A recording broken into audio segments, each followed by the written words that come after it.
কিছু ডাক্তারবাবুরা আমার দাদাকে নিয়ে আর বৌদিকে নিয়ে একটা ঘরে আটকে রাখলো। আমি বললাম কি ব্যাপার, সাদা কাগজে সই করাচ্ছেন কেন? আমরা বুঝতে পারিনি যে বডিটাকে হসপিটাল থেকে বের করার এত কি তাড়া ছিল প্রশাসন। বডিটা দাহ করার জন্যই বা এত কি তাড়া ছিল। যারা প্রত্যক্ষ বা পরোক্ষভাবে জড়িত তাদের দৃষ্টান্তমূলক শাস্তি হোক। প্রশাসনের কাছে একটা টাইম ছিল, তখন 2:40 কি 3:10 হবে। আমরা তখন বাবাকে দেখে বেরিয়েছি। তার কিছুক্ষণ পরে ওইভাবে কি সিএম এর ফোন এসেছিল, তারা কথা বললেন। কথা বলার পরে ওরা কিছু ডাক্তারবাবুরা আমার দাদাকে নিয়ে আর বৌদিকে নিয়ে একটা ঘরে আটকে রাখলো। সেখানে অন্তত কম হলে 15 জন ডাক্তার ছিলেন।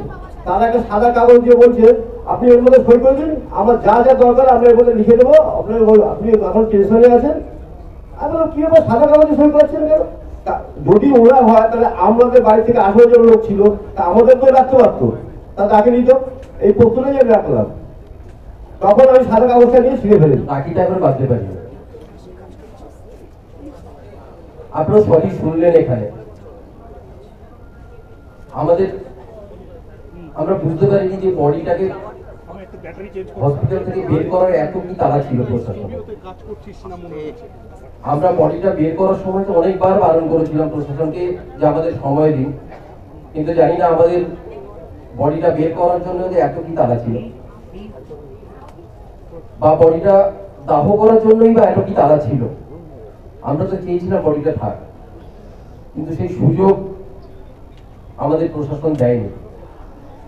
আমরা শুধু সবার কাছে একটাই দাবি,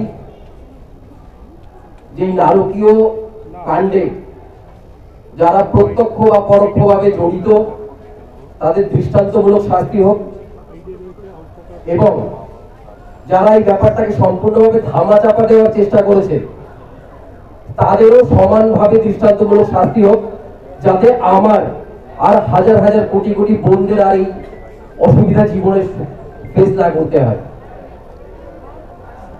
আপনারা সকলে আমাদের পাশে যেভাবে দাঁড়িয়েছেন তার জন্য আমাদের তরফ থেকে অসংখ্য ধন্যবাদ, এবং আমরা এনশিওর করছি আমরাও সবসময় আপনাদের পাশে আছি যতক্ষণ না আমার সেই অভাগী বোনটি তার প্রপার বিচার পাচ্ছে। বাংলা হান্টের আরো খবর দেখতে নজর রাখুন।